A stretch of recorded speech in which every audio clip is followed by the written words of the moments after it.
Pete, sit down, sit down. Holy mackerel, nobody's stood up for me in years.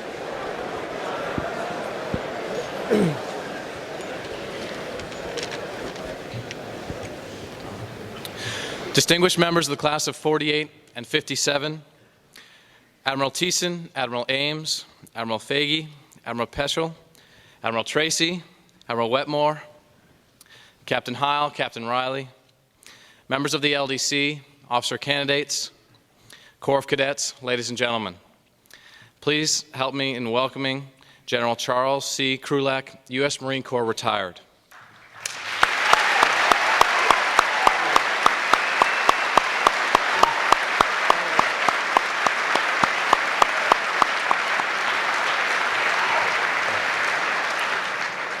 General Charles C. Krulak is the Chairman and CEO of MBNA Europe and Senior Vice Chairman of MBNA American Bank.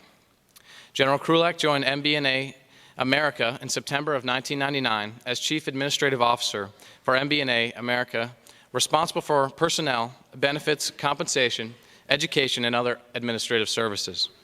Prior to joining MBNA, General Krulak had served 35 years in the U.S. Marine Corps, where he achieved the position of Commandant. He commanded a platoon and 2 rifle companies during 2 tours in Vietnam, and then held a variety of command and staff positions. These included Deputy Director of the White House of Military Office, Assistant Deputy Chief of Staff for Manpower and Reserve Affairs, and Commander of Marine Forces Pacific. During his military career, General Krulak was awarded the Defense Distinguished Service Medal, the Silver Star Medal, the Bronze Star Medal with Combat V, and 2 Gold Stars, the Purple Heart with Gold Star, the Meritorious Service Medal, and many other decorations and medals. General Krulak is a graduate of the U.S. Naval Academy and has a master's degree in labor relations from George Washington University. Now, please help me welcoming Commander Flynn, someone that has worked on his staff on a number of occasions.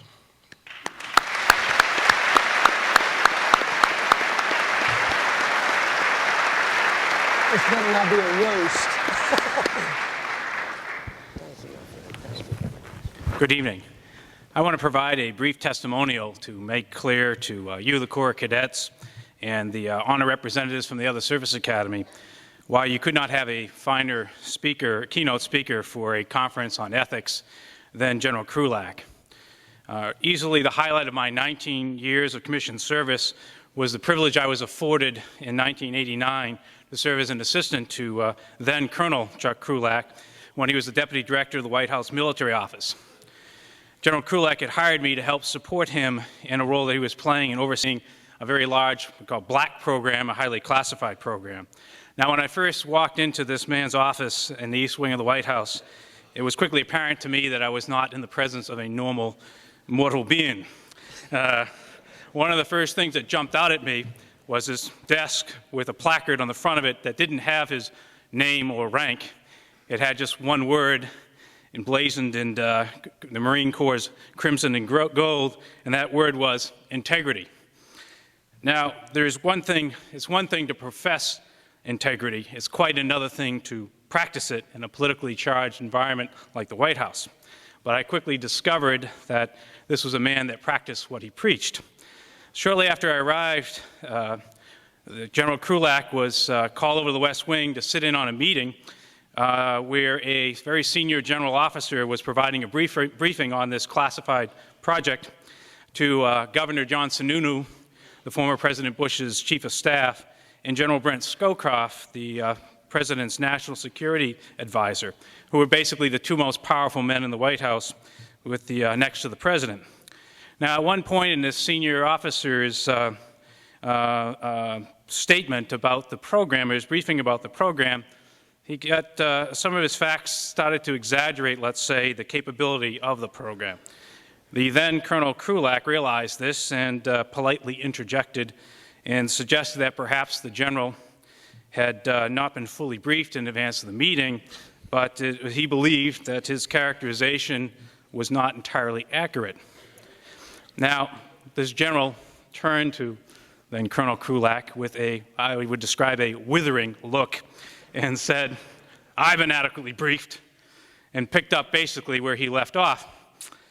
So Colonel Krulak did like any other normal colonel, he spoke up again and said, "Well, then in all due respect, General, what you've said is dead wrong."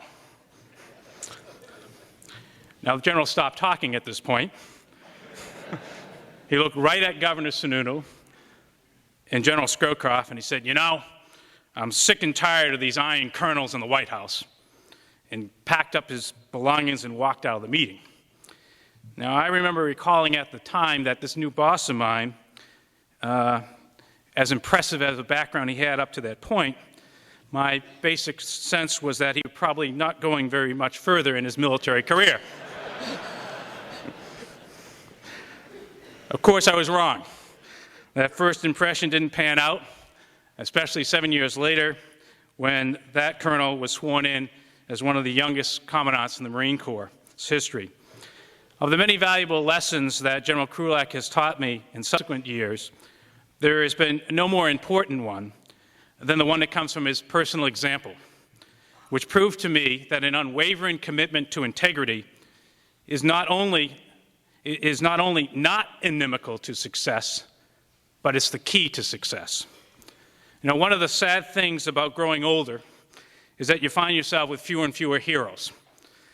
This is an outgrowth of a combination of the cynicism you get when advancing years, and also the fact that with more years, your heroes tend to have more time to screw up. Not so with General Krulak.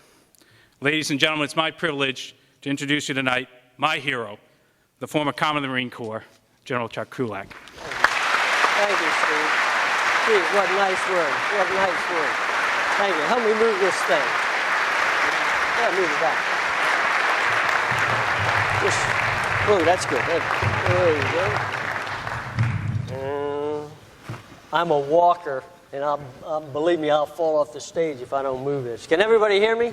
Am I on? Come in, Rangoon. Are we there? Loud and clear. Loud and clear. First, let me tell you what an absolute honor it is to be here tonight. And I mean that in all sincerity. It is an absolute honor to be here. And with all due respect to the admirals in the class of 48 and the class of 57, the honor is because I'm here with the leaders of tomorrow. I'm here with the leaders of tomorrow. I mean, there are people in the audience right now that within weeks, the mantle of leadership is going to be put on your shoulders. It's going to be put on your shoulders by the Constitution of the United States and by the mothers and fathers of America. And when they put it on your shoulder, they're going to be entrusting their sons and daughters into your care. And the day will come, believe me, the day will come when you take those sons and daughters and you sail in harm's way. And it is an awesome, awesome responsibility. And it's because of that I flew from Chester, England to be here tonight, to be in the presence of the people who will lead our nation into the 21st century. These two classes that have generously given of their resources to provide a day to think, study, learn, and discuss the concepts of ethics and of values and of the behavior that makes good leaders great leaders. I applaud you for doing that. It is critically important, and God bless you for doing something like that for your school. It's important. I'm going to spend some time tonight talking about the behavior of great leaders. Those of you who've heard me speak before on this subject may recognize part of what I'm going to talk about, because I'm going to use 3 vignettes to discuss this behavior. And at the end of these 3 vignettes, I'll bring them all together and lay out to each of you what I believe is the single most important factor of being a great leader. Let me take you a little bit back in history. These vignettes took place years ago. To many of you, you weren't even born. Many of you weren't even born. But to me, they were like yesterday. Like yesterday. I was a recent graduate of the United States Naval Academy. I was 6'6". I weighed 220 pounds. I looked like Tom Cruise. I mean, honest to God, I looked like Tom Cruise. I acted like John Wayne. I was bulletproof. Bulletproof. I could not count on my hand the number of leaders who were better than me throughout history.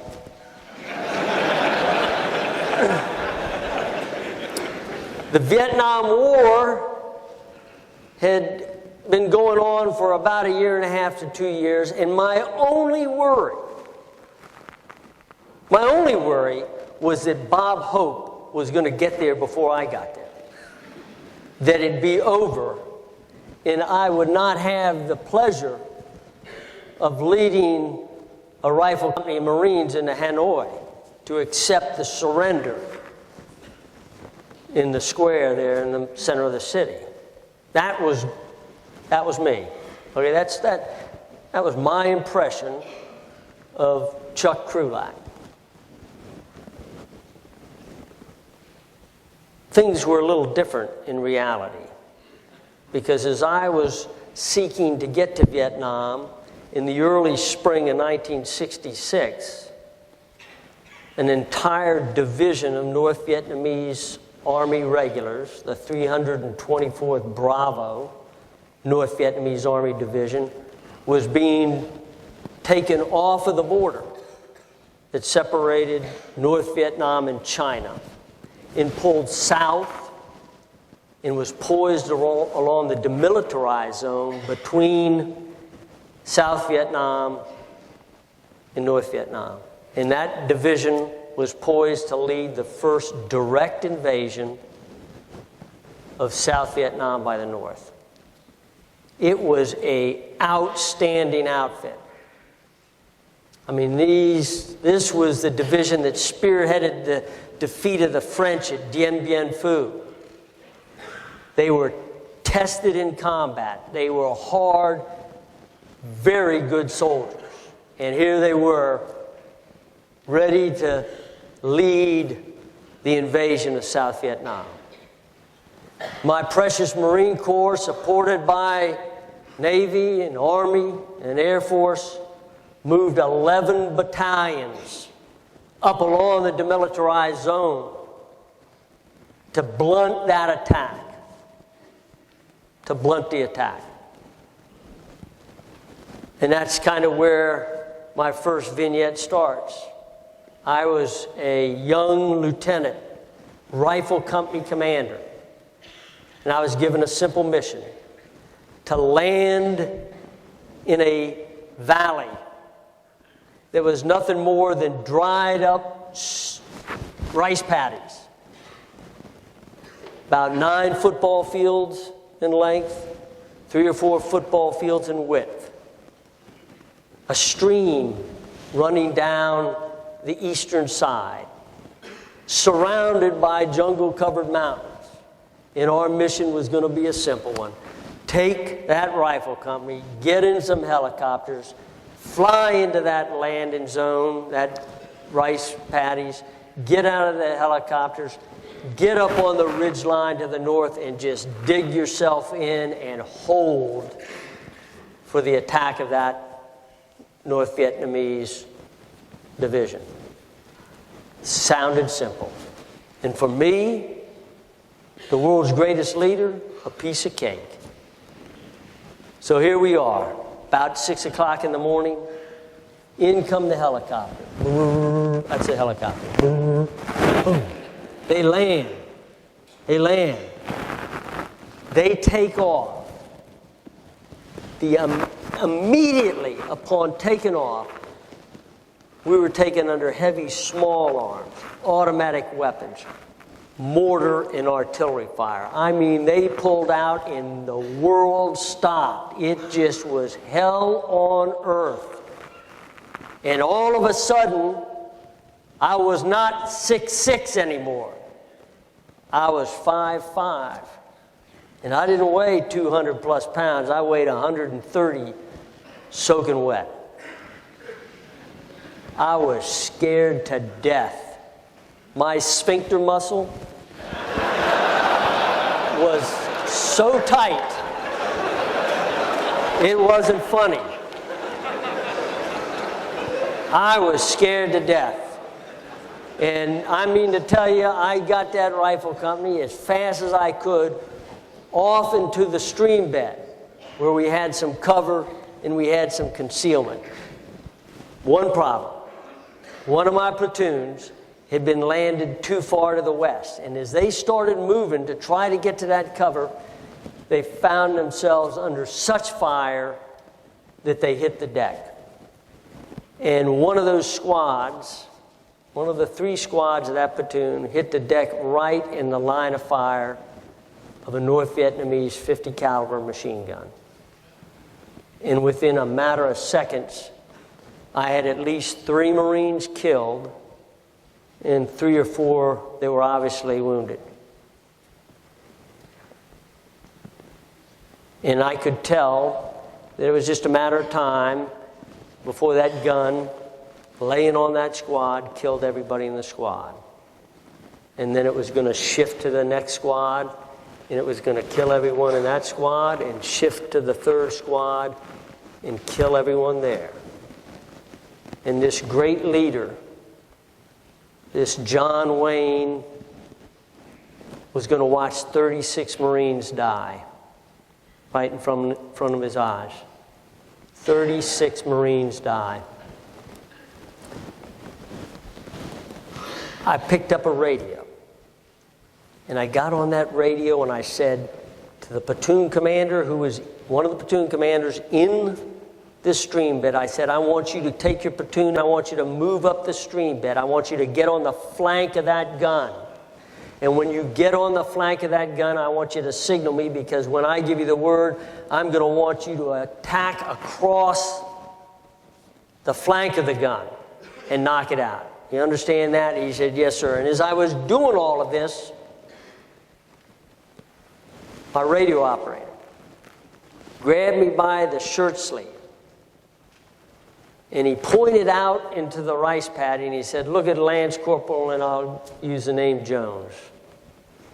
And I looked out there, and this young, and I mean young, he had just turned 18 years old, this young Lance Corporal, acting squad leader, that squad that was being decimated, had jumped up to his feet, had taken his rifle and had stuck it into his hip and had run at this gun as fast as he could, firing his rifle as he ran. Went about 20 yards towards the gun and then cut to the right. All the while firing his weapon. Miraculously, the gun picked up off of that squad and started tracking this precious Marine. The squad felt the pressure lift up off of them. And I mean, they grabbed their dead and they grabbed their wounded and they pulled them up under the cover of a rice paddy dike that gave them a little bit of protection. And the other 2 squads, seeing what happened, did the same thing. They got under the cover of a rice paddy dike. The problem was, this young Marine didn't look back. He didn't see that happen. So he just kept fighting. And he'd run in one direction, and you could literally see the bullets getting closer to him and closer to him. And just before it looked like they were going to hit him, he'd cut the other way. And he'd cut the other way. And he'd still fire. And when his ammunition went out, he'd drop that magazine and put another one in. Back and forth. I mean, I don't know how far he ran. He had to run 200 yards back and forth to gain maybe another 10 or 20 yards towards this gun. All the while, bullets getting closer and closer until finally, bam! Kid was picked up like a rag doll and thrown back. Obviously hit. In the time that all of these heroic actions took place, those Marines got into a safe position. The platoon that I had sent up the stream bed got up the stream bed. I'm getting the message back from the platoon commander saying, we're here, we're ready to go.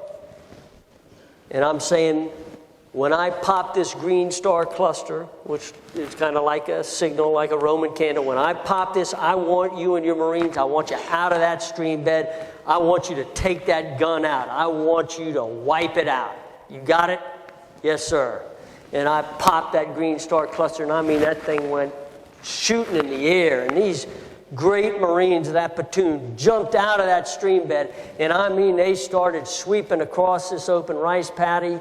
When about that time, my radio operator grabbed me again. This time he didn't say anything to me. He pointed back out into the rice paddy, and this same Marine had gotten back up to his feet. He had taken his rifle, and he'd put it in his shoulder like he was taught at boot camp. And he got good sight picture. He got good sight alignment. He got good trigger squeeze. And he walked down the line of fire of that .50 caliber machine gun. He walked down the line of fire of a .50 caliber machine gun. About 3 minutes later, my command group got up to where this now silenced gun was. And as God is my witness, there were 9 dead North Vietnamese soldiers around that gun. And draped over the barrel itself was this young Lance Corporal. And his fellow Marines, they went over there and they picked him up. And they laid him on the ground. And they opened up his flak jacket. And he had 5 bullet holes in him. 5 holes in him. And where they exited his body, they took out his back. There was nothing left of his back. The only thing that held him together was the tightness of his flak jacket. Some months later, I go to Washington, D.C., and I watch this Lance Corporal's widow receive this country's second highest decoration. In her hands was a little baby boy that this young Lance Corporal had only seen in a Polaroid picture. Never seen his child, except in a Polaroid picture.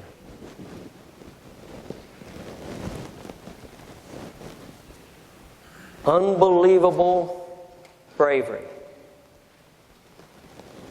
But that's not the story. That's not why I'm telling it. That's not why I still see this young man every single day of my life. I told you this was 1966. This was a black Marine. Black Marine. He couldn't buy a hamburger in his own hometown. He could not take a dollar bill, put it on the counter, and get served in a drugstore in his own hometown. Yet there was something inside of him, something very special, that when the chips were down,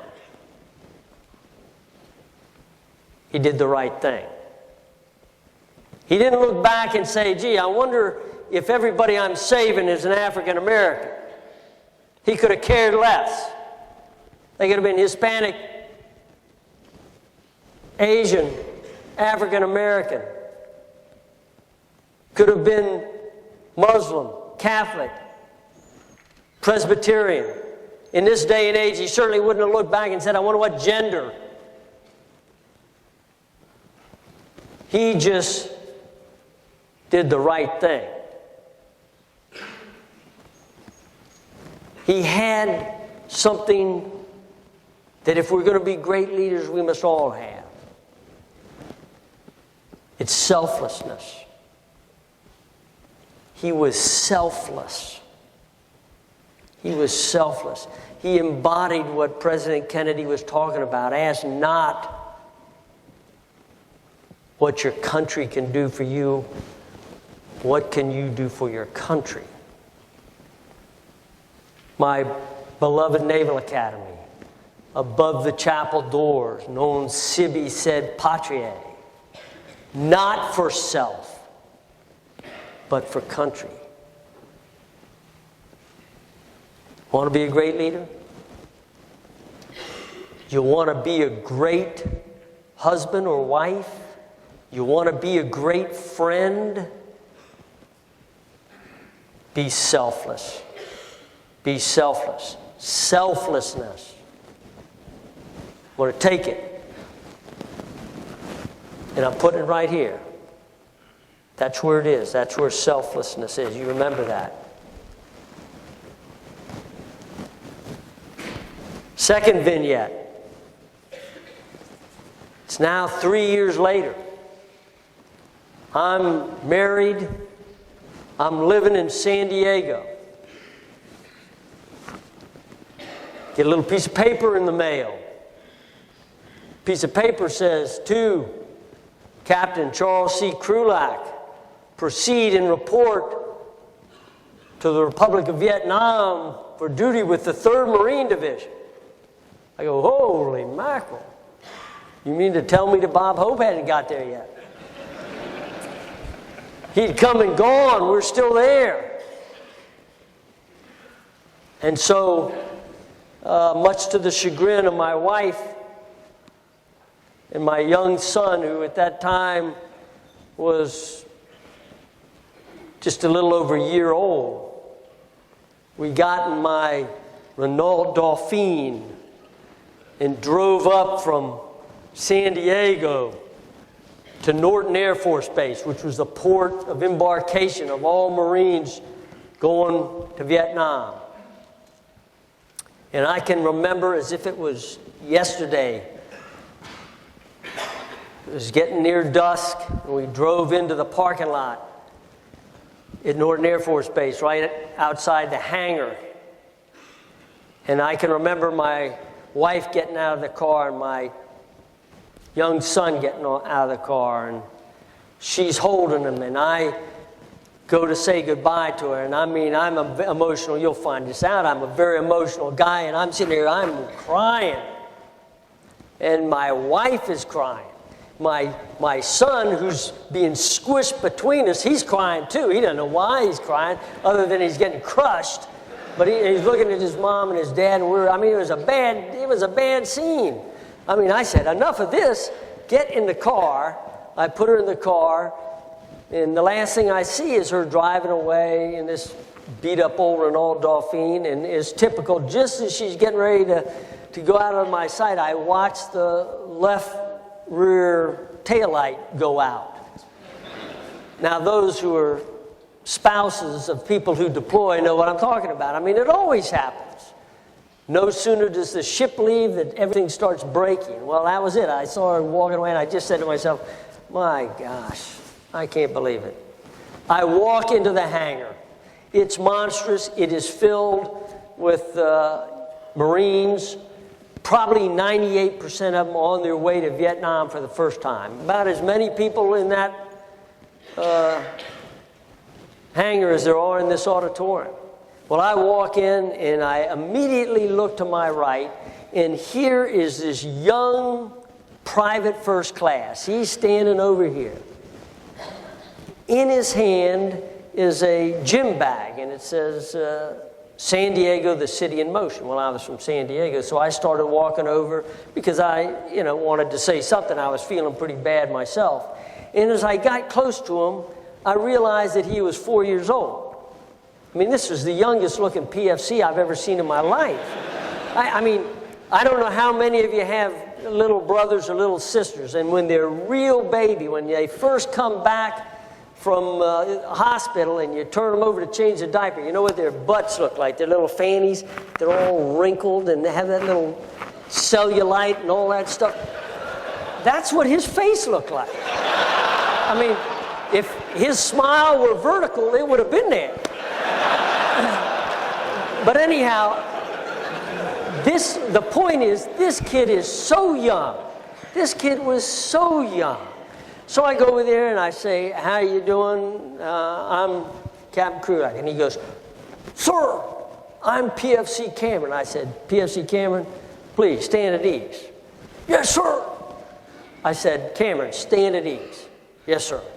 I said, I noticed your bag. It says you're from San Diego. Are you from San Diego? He said, yeah, I am from San Diego. I said, where are you from? He says, 2151 Ditmar Road. I said, my gosh, we live about 3 blocks from there. And we started talking, and about 30 seconds into our conversation, it became obvious this guy was petrified. Petrified. He had never in his life been further north than Orange County, had not been further east than the Cuyamaca Mountains, further south than Tijuana, and you can't go much to the west because it's ocean. I mean, this guy had never gone out of San Diego. He was an only child. He was an only child. He was 17 years old, and he was going to war, and he was scared to death. So I'm trying to make him feel better. I said, what's your military occupational specialty? What are you going to do as a Marine? He says, sir, I'm going to be a radio operator. I said, a radio operator? He said, yes, sir. I said, you got it made. You got it made. You'll be in the rear with the gear.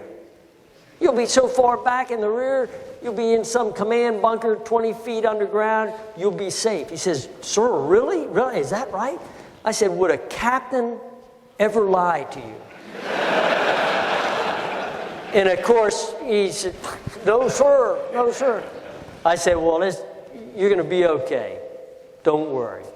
And he said, fine. And we talked a little bit longer, and then I went, they called out the plane. They said, okay, everybody going to Vietnam on Flying Tiger 197.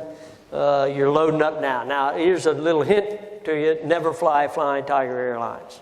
Okay, if you get a ticket, I don't care if it's a freebie, don't accept it. This was a 17-hour flight. 17 hours into Da Nang, Vietnam. I'm sitting in one part of the plane, old PFC Cameron. He's way down the fuselage, but on the aisle. Well, 17 hours, every once in a while you have to make a head call. So I'd get up and I'd start walking to the restroom. And as I'd walk, I'd see Cameron, and he'd be looking at me, and you could see his eyes getting bigger and bigger and bigger. At that time, that was a peace sign. Okay, so I'd give him the old peace sign, hand up to my ear like it was a radio because he's a radio operator, thumbs up, don't worry about it. And you'd see him kind of relax. He'd give me a smile, and I'd go do what I had to do and go back and try to get some sleep. We finally get to Da Nang.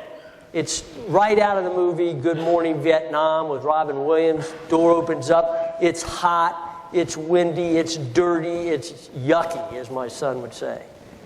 At the bottom of the plane ramp was a Marine major, and he had in his hand this little thing. And he said, everybody that's going to the 1st Marine Division, get into this group. And a whole bunch of people were smart enough to go over there where the 1st Marine Division was. Then he say, everybody that's going up with the 3rd Division, which was still up along the demilitarized zone, get over into this group. So I'm walk over to this group. Who's there with me? PFC Cameron. His eyes are like this. Like this. I start giving him my routine. And it's going to be okay, don't worry, Ray. And I got about 2/3 of the way through, and he said, sir, I don't want to talk to you anymore. He said, pardon me? And he says, sir, I just don't want to talk to you. I said, oh, I got it, okay. We get up to Dong Ha, which is the headquarters of the 3rd Division, and I shake his hand. I said, Cameron, I'll see you in 13 months, same place, and we're going together. We'll go home together. It was a 13-month tour. He said, okay, sir. We shook hands, and I got in a helicopter, and about 30 minutes later, I was in the middle of the jungle. They dropped me in a landing zone. I mean, to tell you, the middle of Indian country. And who's there to meet me? There's not an officer in that company. Who's there to meet me? The biggest 1st sergeant in the Marine Corps.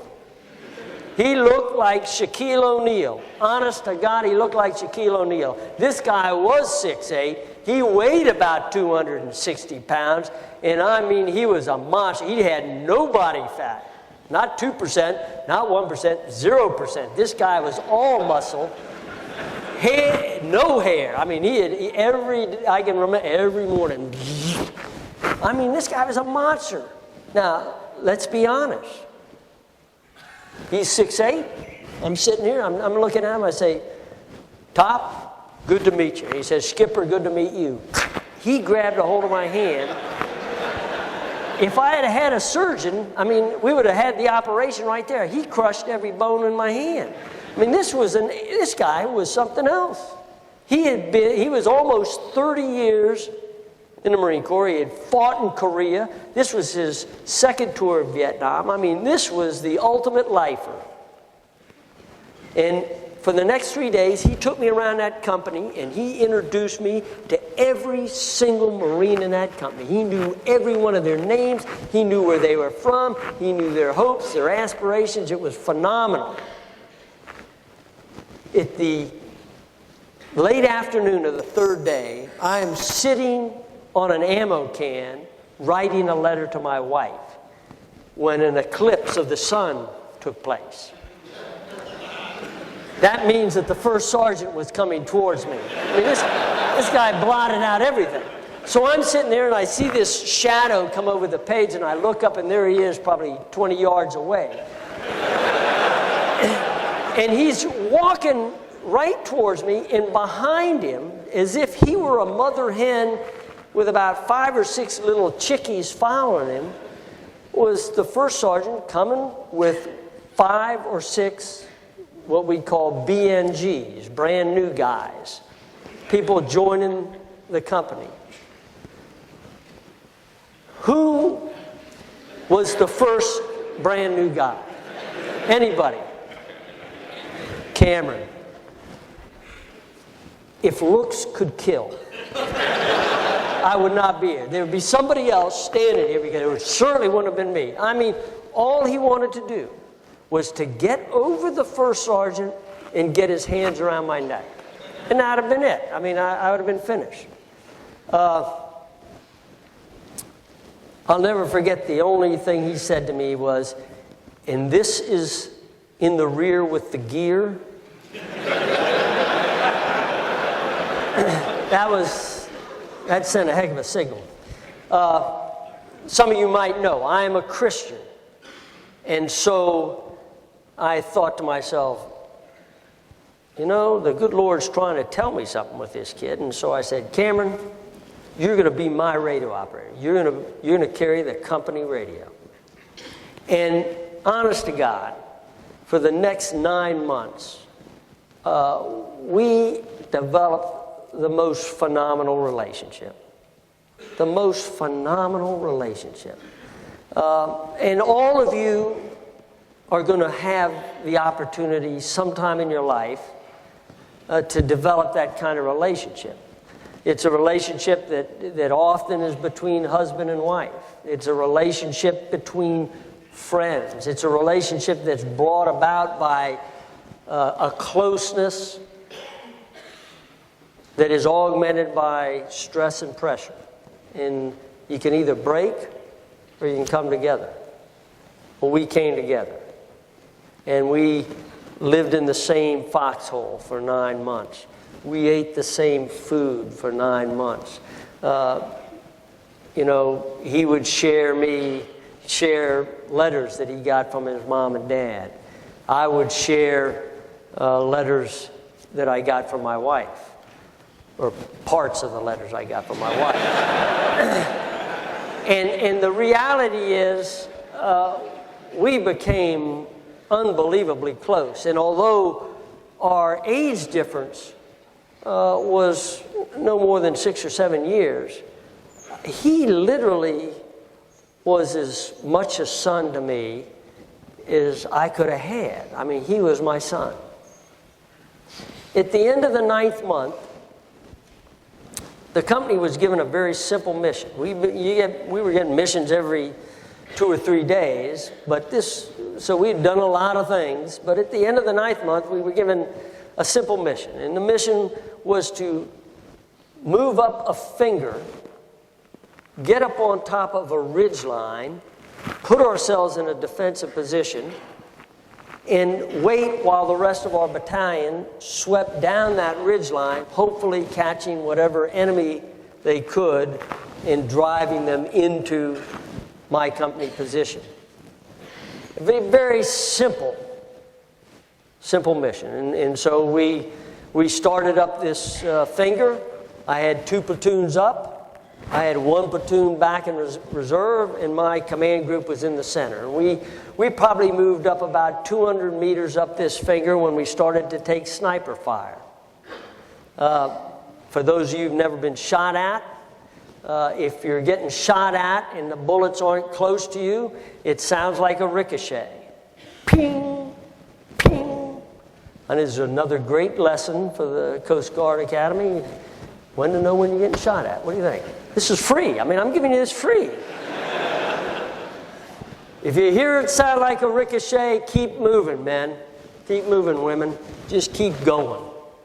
If you hear it go crack, you better get down, because that bullet is very close to you, and the sound you're hearing is the sound barrier being broken by that bullet.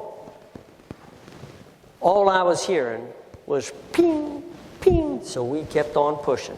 And we went up probably 300 more meters up that finger when all of a sudden a loud crack right over my left shoulder. And I mean to tell you, I hit the deck. I dove for the deck. And as I was diving, I looked behind me, and here was this precious young PFC carrying my radio, had taken it right in the chest. I mean, he had taken it right in the chest, and he went down hard. And I was on the ground, so I called over to him, and I opened up his flak jacket. The flak jacket had, at those times, kind of an armor plating in them. And that bullet had hit the armor plating, but unfortunately was going at such a velocity that all that did was expand the head of the bullet. And I mean, it went right through him. And it put a hole in this kid's chest the size of the end of a baseball bat. And he was trying to breathe. And every time he breathed, the air, instead of coming up through his throat, would escape out of this hole in his chest.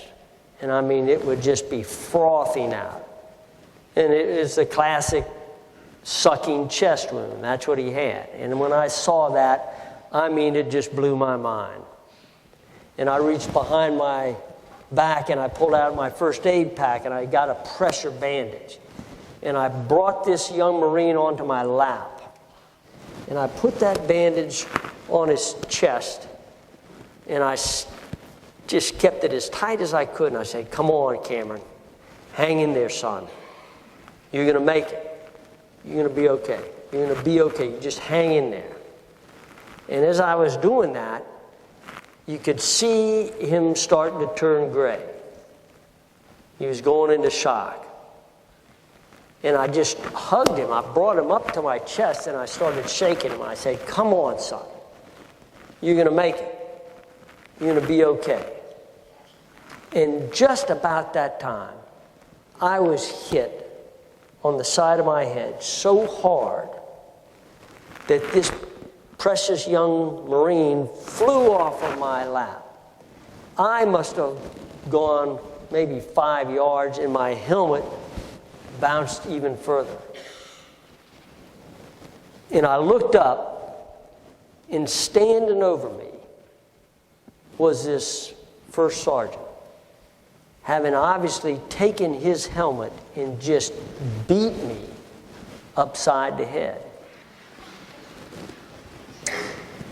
And he's looking down at me, and he says, Skipper, what in the hell do you think you're doing?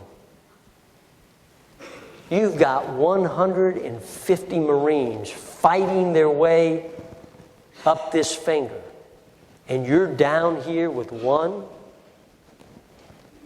Your responsibility is with those Marines in the fight. We got corpsmen. We got people who can take care of this Marine. Your responsibility is up there fighting with the other 150. Get your ass up the hill. I mean to tell you, I went over there, I grabbed my helmet, I put that sucker on, and I ran up that hill. I caught up with those Marines, and we fought our way back all the way up to the top, just like we were told to do. And we got ourselves in defensive position. And I walked around, I made sure that they had their fields of fire cleared, and they were ready to fight later on that evening. And then I walked back to the company command post. And there was this big first sergeant. And he came up to me and he said, Skipper, I'm sorry I hit you. I said, Tom, don't be sorry you hit me. You did the right thing. You did the right thing. Don't be sorry you hit me. He said, well, sir, I am sorry. I shouldn't have hit you. And I said, Tom, you were right. You were right. My job was with the people fighting. You did the right thing. It's forgotten about. Don't worry about it. And he said, thank you, sir. And then he paused and he said, sir, he didn't make it. And I said, well, what are you talking about? And he said, PFC Cameron. He died on the way out. And as he said that, this massive first sergeant of Marines stood there with tears rolling down his cheeks. Rolling down his cheeks. Steve Flynn knows that about 2 years later, I had my second son. My wife and I were blessed with a second son. And his name is Todd Cameron Krulak, named after this precious, precious son of mine. But the story isn't about Cameron. The story is about the first sergeant. This man had spent almost 30 years in the Corps. He was going to retire. He had served in Korea, 2 tours in Vietnam. Tremendous career. Do you think it's okay for a staff non-commissioned officer in the United States Marine Corps to beat on an officer? Does anybody think that is okay? Do you know what he risked by hitting a commissioned officer? He risked his career. It's called assault and battery. It's called Fort Leavenworth, and not to go to the Army Command and General Staff College either. Is there a prison there? That's where he would have gone. Yet, there was something in him that when he saw something that was wrong,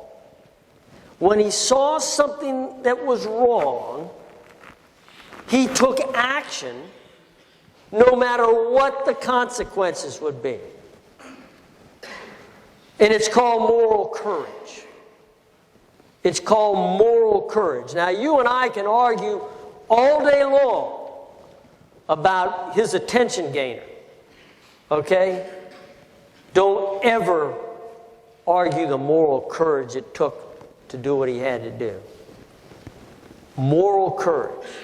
You are going to need it when you hit the fleet, but as the Admiral will tell you, moral courage becomes more and more important the more senior you get. Moral courage is an integral part of being a great leader.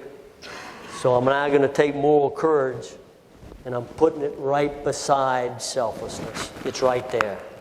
And it isn't moving. Third vignette. This time, I'm not going to put myself on report anymore. Again, though, in Vietnam, this time involving my dearest friend in the world, a man by the name of Thomas Valentine Droughty. He was a rifle company commander in the 1st Marine Division. He was operating in the vicinity of Da Nang. He was operating in a tactical area of responsibility, a battalion tactical area of responsibility, probably 40 or 50 square miles of land that belonged to that battalion. Anything that moved in that area was fair game for that battalion to take under fire. They're going to do an operation at the far end of this tactical area of responsibility. And to get to that location, they had to follow a sunken road that crossed the TAOR. And in the middle of it, about halfway across this TAOR, was a village right beside that sunken road. And every time that battalion sent anybody near that village, they got sniper fire. And so the battalion commander called this captain, his name is Droughty, called Captain Droughty to the command post and said, Captain Droughty, we're going to go on an operation tomorrow at the far end of the TAOR. We're going to move that battalion past this village. I do not want to stop because of sniper fire, and therefore I want you to take your company. I want you to mount out today, and I want you to go to that village, clear it, secure it, and when we come through tomorrow, you just swing on around and become tail end Charlie. You understand that? Yes, sir, I do. Droughty mounts up his company, and they start moving down this sunken road. Several hours later, they're at the location where the village is. The village surrounded by tree line, surrounded by rice paddies. They're in the sunken road. He gets his men deployed. He says, okay, we're going to go. We're going to take this village. We're going to clear the snipers. They get up. They start walking into this paddy. They get about 5 steps into the paddy. Whoosh! Sounds like a vacuum. All small arms fire, but very, very heavy small arms fire coming out of the tree line right beside the village. I mean, all the Marines hit the deck. They then do something that Marines will never admit to doing, and that's why we call it attacking in a different direction. They retreated. They said, this doesn't make much sense getting shot at in the rice paddy when we have a sunken road to get to, bullets, Don't go circular, they go straight. Let's get back to where we're safe. And they fall back into the sunken road. Captain Droughty gets on his radio, calls in artillery and air on that tree line and just pounds it. Pounds the tree line. Probably for 20, 25 minutes. Gets his people back into formation, ready to go, lifts the artillery, and starts attacking across this rice paddy area. They're still taking fire, but they keep on going. They fight their way through the tree line. They are in the village. The battle is raging. Later on, intelligence will tell us that that 150-man rifle company was fighting a North Vietnamese Army regiment of almost 1,000 people. Marines are good, gang, but we're not that good. I mean, 1,000 against 150, those aren't good odds. And so Captain Droughty, talking to his battalion commander, gives him the situation. The battalion commander said, okay, there's a hill mass about 400 meters to your east. Get on that hill mass, put yourself in a defensive position. The battalion will be moving towards you as soon as we can. And that's what Tom did. He gets his people back onto this hill mass and starts counting noses. Counting noses, making sure that he's got everybody there. He's distributing water and ammunition and food. Here's here, whoop, somebody's missing. There's a Marine missing. And so they asked the squad leader, you know where this Marine is? And the squad leader said, yes, sir. I saw him fall down by this hooch. I think he's dead. And Captain Droughty said, do you think he's dead or is he dead? And the Marine said, sir, I think he's dead. And Captain Droughty said, well, I'm going to go down and get him. By now it's night. The squad leader said, well, I'll go with you, sir, because I know where he is. And sure enough, 400 meters in the dark, going to this village, it's burning by now. They, in fact, find this Marine, and he's dead. And Captain Droughty drapes him over his shoulders and carries him all the way back and lays him on the ground up in his defensive position. A few hours later, as the sun is coming up, in marches the battalion. The battalion commander, Lieutenant Colonel, starts moving up to where Captain Droughty is. Captain Droughty, of course, goes down to him. They meet. The Lieutenant Colonel looks at Droughty and says, my gosh, are you hit? Have you been wounded? And Tom looked down, and he is just covered with blood.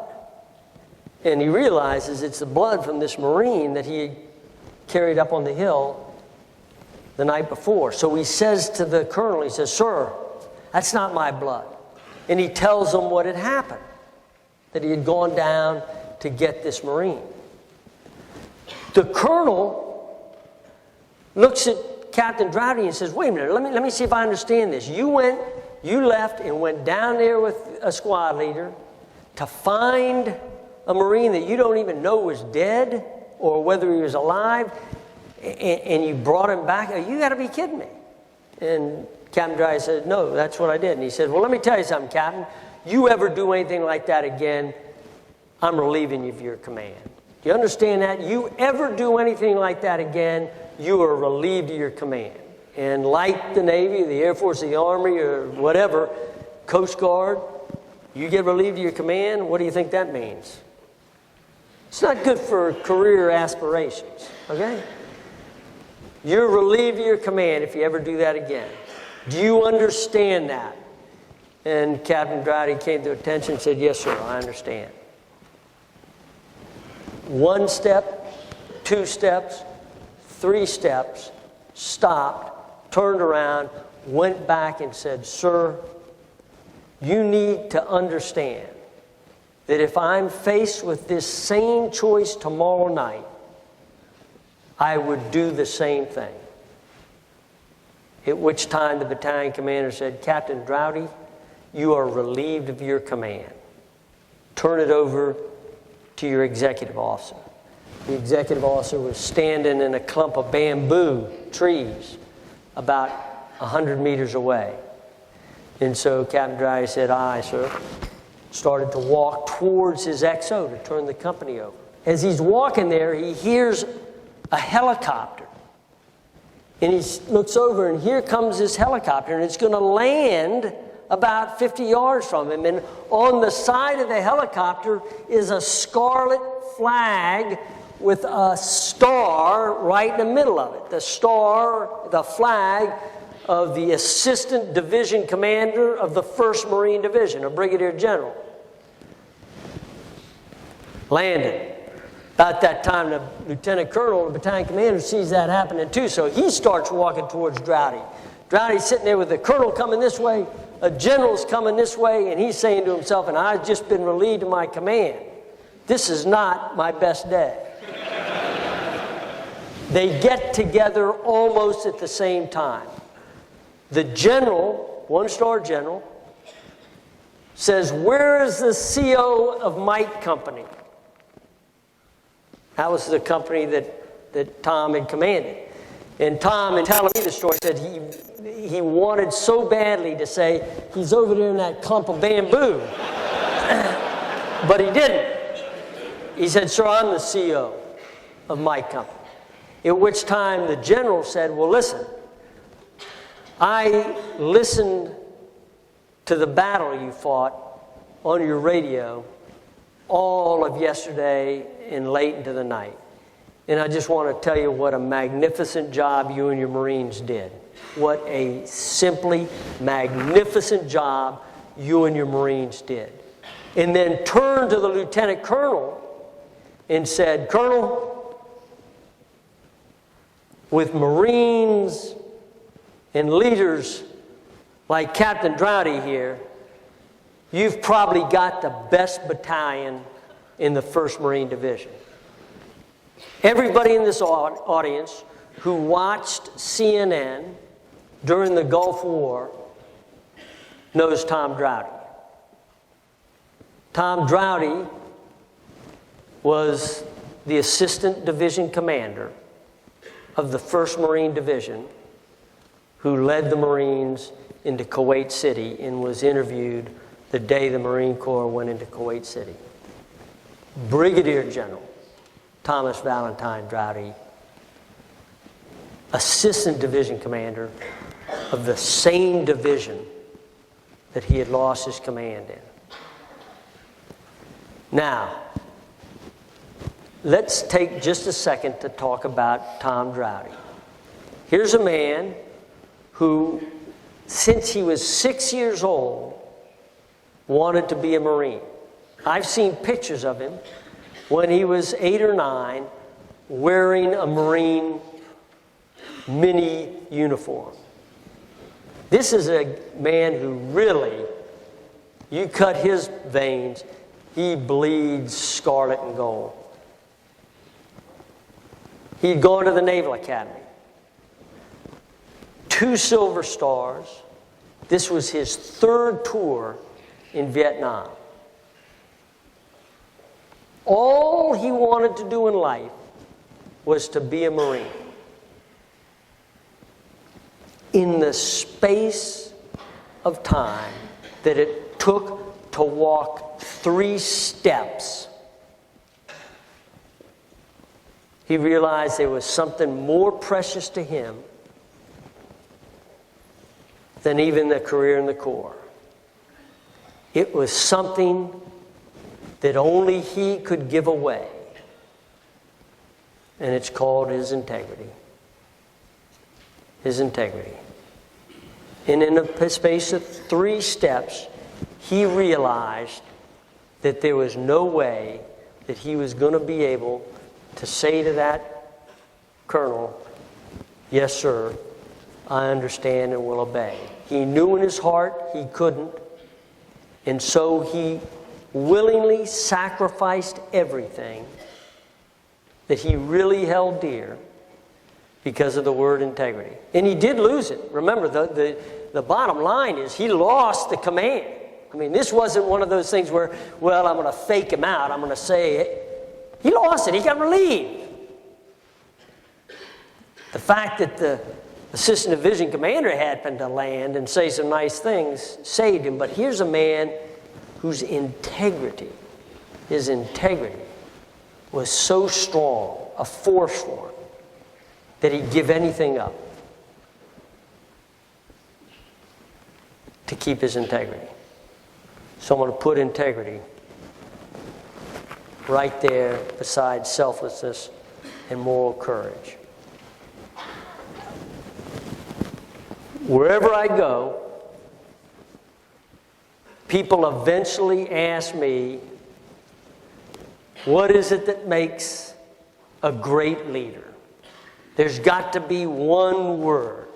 There's got to be one trait. There's got to be something that encapsulates a great leader. And my answer, after all the years of experience I've had and seeing people demonstrate such great traits, my answer is, if you want to be a great leader, you must first be a man or a woman of character. You must be a man or a woman of character. And here I define character as being selfless, having moral courage, and being a man or woman of integrity. If you want to be a great leader, you must first be a man or woman of character. I'm going to tell you right now that you're going to go out into the fleet and you're going to be surrounded by many, many people who are brilliant, articulate, visionary, decisive, physically and mentally strong, in that plus a bazillion other traits. Great people. But if they are not men and women of character, they will never truly be a great leader. Because your intelligence, your charisma, your vision, your mental or physical strength, those are all gifts. They're gifts from your God. If you think that you make yourself smart, think again. If you think that you make yourself 6'6" and a great basketball player, I'm proof positive. If I could think my way to that, boy, I'd have done it. Those are gifts. Those are gifts. Character is a choice. Character is a choice. It's a choice that you make. It's hard decisions. It's the one that makes your hands get clammy. It's the decisions that bring sweat on your brow. It's decisions that make your guts turn. It's decisions about how you're going to act with your girlfriend or your boyfriend. It's decisions about how you react to what your classmates do. It's decisions that are very difficult to make, but decisions that when you make them and make them as right, when you do the right thing, then you slowly but surely build this tremendous foundation called character. When the time comes that the tough issues hit you right between the eyes, you'll be able to reach deep within yourself, and you will be able to draw upon an inner strength that is fortified by your strong value system in this unbelievable foundation of character. And you will pull on that, and you will be successful, and you will make the right decisions. And you will be a great leader. You'll have many, many victories. Now, there are those of you out in this audience and say, wait a minute, I was with you up to the last. But there are a lot of people,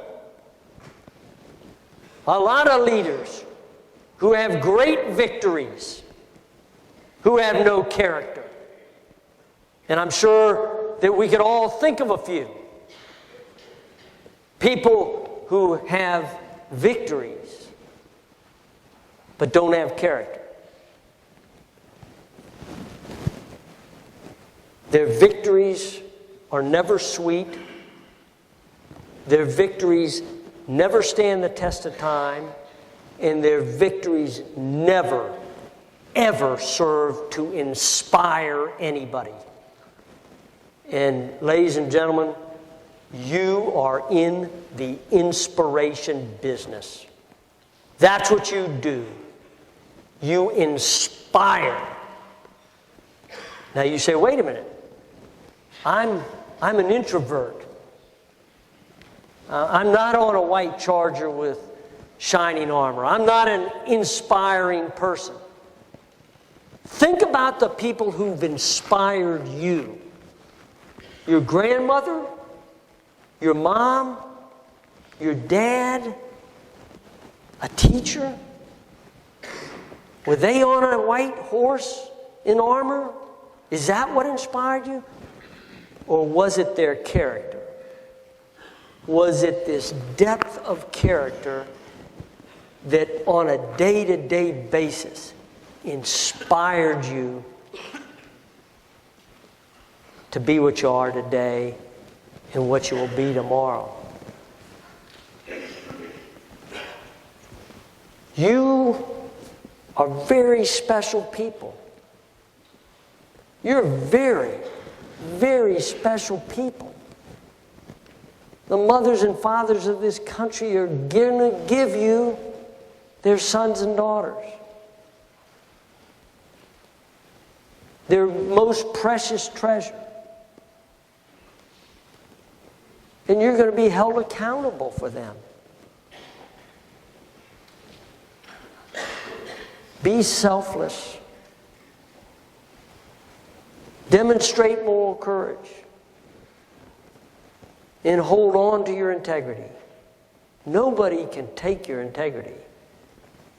Only you can give it away. Hold on to it. Be men and women of character. And I don't say, I promise.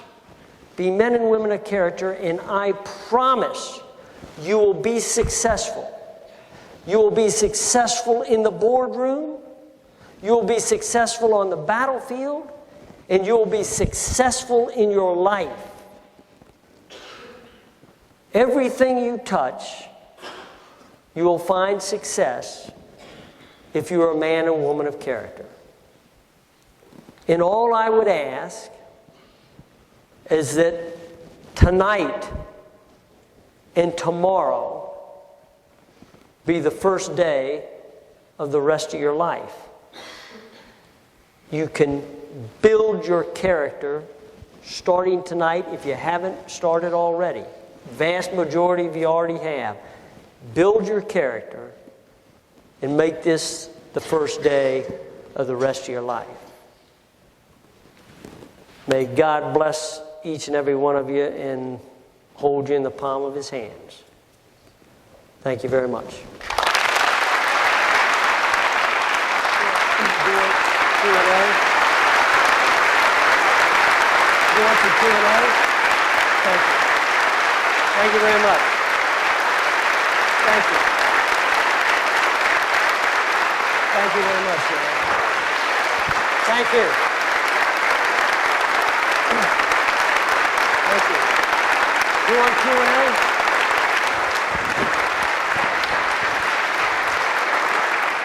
I don't. Do we have time for Q&A, or do we normally do that, or what do you want to do?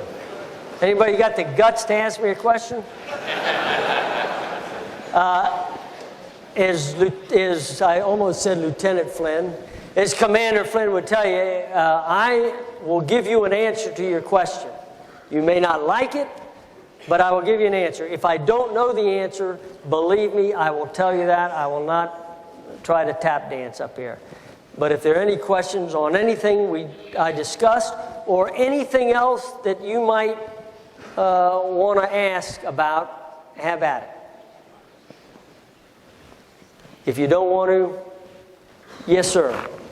And you don't have to stand up because you just make me look shorter. Yeah. The Washington Times recently had an article about the place of the military versus the secular, the civilian society. And it talked about how much of a distance there should be between the military and between members of society. Do you think the military should reflect society, or the military should lead society in virtue and other things like that? Okay, that's a very good question. The question was, in my opinion, do I believe that the military should reflect society or should the military lead society? Let me tell you without any question, the military should lead society. And that is why it is so important, in my opinion, that we maintain our standards. Do not lower your standards. Do not lower your standards. And you will get a lot of pressure. It's called political correctness to lower your standards. Do not put a stake in the ground and say no further. No further. Because the vast majority of the American people not only want that from their military, they expect it. I flew over 350,000 miles and visited I don't know how many thousands of towns around this country as the Commandant of the Marine Corps. And I never had a mother or father come up to me and say, gee, General Krulak, I wish you'd lower the adultery, the punishment for adultery or anything. I mean, how about slacking up on your physical fitness standards, or how about making your Marines able to wear civilian clothes once a week? I mean, they expect us to set a standard that they can then look towards and aspire to reach. I don't believe that the disconnect that you hear about is a disconnect at all. I think that the vast majority of the American people are very proud of you in the Coast Guard. They see what you do on a day-to-day basis.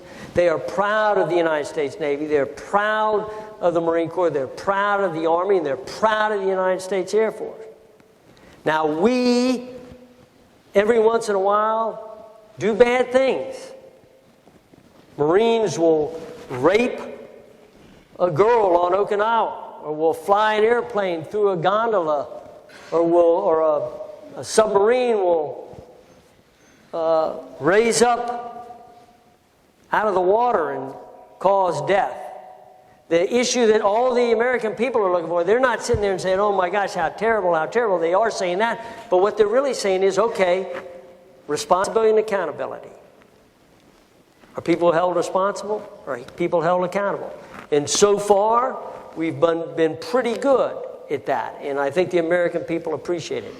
I'm going to tell you, you are members of a very well-respected profession, and we will remain well-respected as long as we maintain our standards, as long as we're men and women of character. Anybody else? Yes, sir, right in the back there. Yes. In your honest opinion, Yeah. on the behalf of Alpha Company, we'd like to know what would come first, power or leadership, and why? Power or leadership? And why, sir? The question is, what would come first, power or leadership? That's an interesting question, power or leadership. Power to me is, I mean, I got to be I will be honest, I don't even like the word. It doesn't sound good. It doesn't sound good for what you and I do. An inspirational person doesn't inspire through the use of power. You inspire by your selflessness, your moral courage, your integrity, your care and concern for the people you lead, your willingness to stand for what is right. Normally, if you are a great leader, you will eventually raise or rise to the level of what you might call power, I don't think I've ever felt more powerless than when I was the commandant. I mean, it just, believe me, the admiral here does not think in terms of power. The higher up you get, the more you owe the people who got you there. So, I mean, I don't even think there's a question between the two. Yes, sir, up in the top. I just have a question about the day-to-day nurturing Yes. amongst peers of this ultimate character. We have first class cadets here that will be graduating, as you mentioned. The second class are rising to take their positions of leadership and authority in the Corps, officers in wardrooms, chiefs, chiefs messes. But day-to-day, their feet are on the deck plate. Yes. And it's incumbent upon them, especially amongst their peers, to nurture this sense and not give in to peer pressure or even to their own sometimes needs that say, I just got to get by. Could you speak a little bit to the daily nurture, Yes. especially amongst one's peers? Yeah, the question there is how do you on a day-to-day basis, when your feet are on the deck plates, when you're being bombarded by, you know, I got an exam this time, or you're in the back seat of a 1988 Chevy with your girlfriend and you're talking about character. Is that what you're talking about? Yeah, that's it. Well, I mean, first off, I always had what I called a buddy. My buddy was Tom Droughty.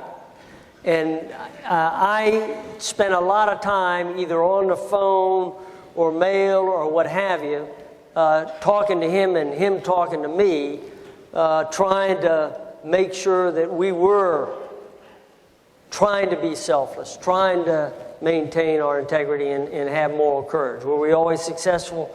No.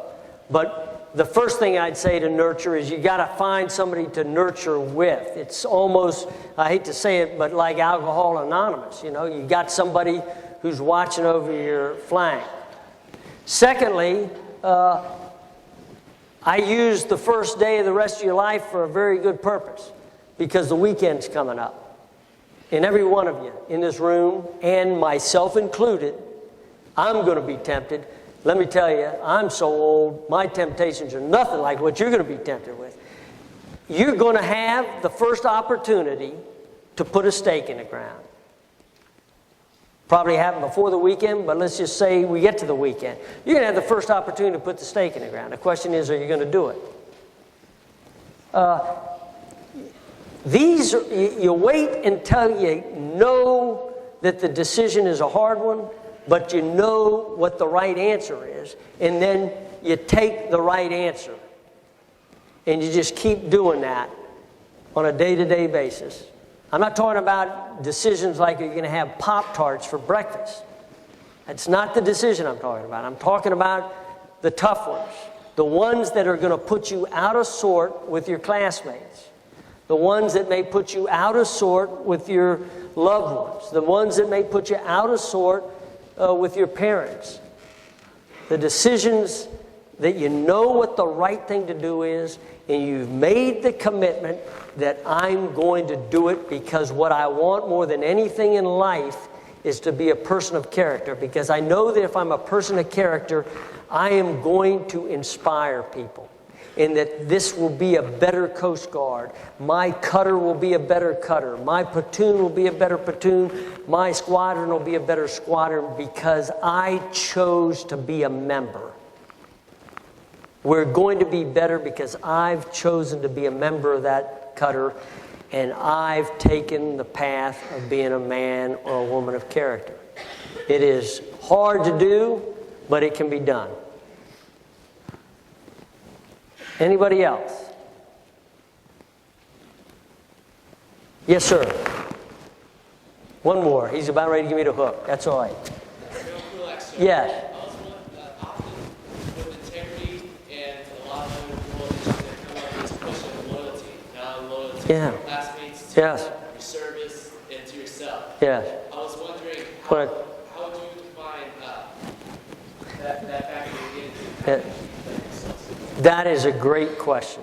That is a great question, because that's the one that particularly we in the profession of arms, the Coast Guard, the Army, the Navy, the Air Force, and Marine Corps, we run into every day. And particularly in an organization like a Service Academy or a Coast Guard Academy, where you got that PFC Cameron relationship with your roommates. You got that PFC Cameron relationship with your classmates. And you're sitting there saying, wait a minute, I don't understand this. What this little short general got up here and he talked about all these things. But what do I do with my classmate? What do I do with my classmate? If you are a man or a woman of character, you are your brother's keeper.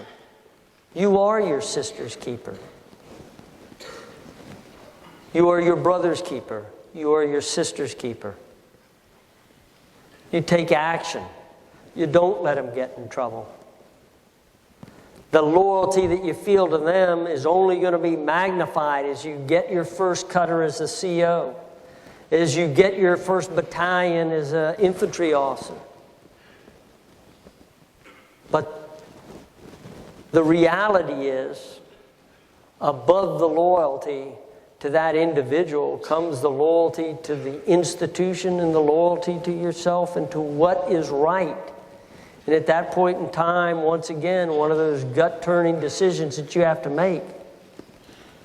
And the beauty is, in the environment you're in right now, you can start to work that magic. And it'll make a difference.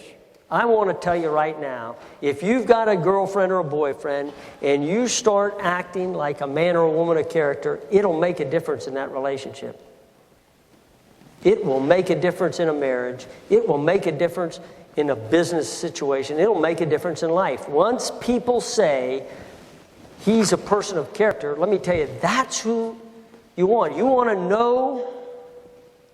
know why I developed a relationship with Steve Flynn? I developed a relationship with Steve Flynn because in a matter of 3 minutes, I took a young lieutenant and made him walk in and brief somebody in the West Wing of the White House. And the guy had the moral courage to go in there knowing that he was on the line. He was just a guest. I'd never known the man before. And yet, he had the character to do that. Let me just tell you something. I told you there are a lot of brilliant, smart, articulate, charismatic, visionary Coast Guard men and women and soldiers, sailors, airmen, and Marines. You know who your boss is going to look for? You know who the admiral's going to choose to work for him? You think it's going to be because the guy looks pretty?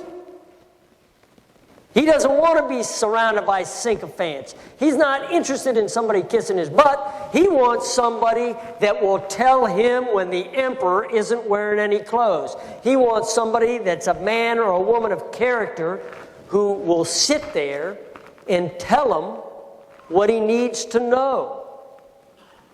That's what's going to get you selected for the next rank. That's what's going to get you that cutter. You may go a little ways on being good looking good instead of being good. But I'm going to tell you what'll really gain the attention of those people above you is that you be a man or woman of character. You want the secret? I'm not interested in making you the next commandant of the Coast Guard, but I'll tell you, the next commandant of the Coast Guard will be very similar to the current one, and that is she will be a woman of character. Sorry. He or she will be a woman of character. Thank you very much. Yeah.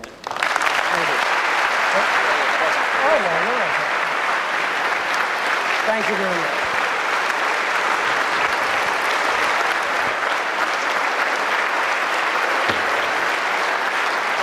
Thank you very much.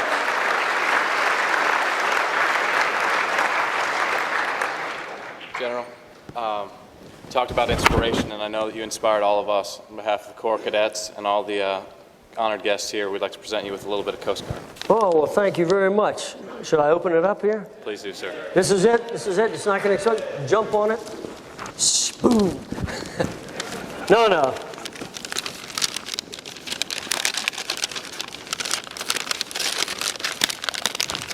What's it on? What is that? Oh. Okay, okay, what is this? Whoa.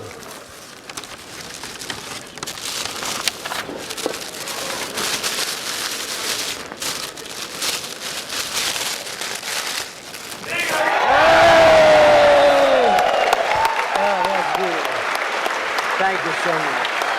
Thank you. Very great. Yeah. Thank you. Yeah. God bless. Thank you very much.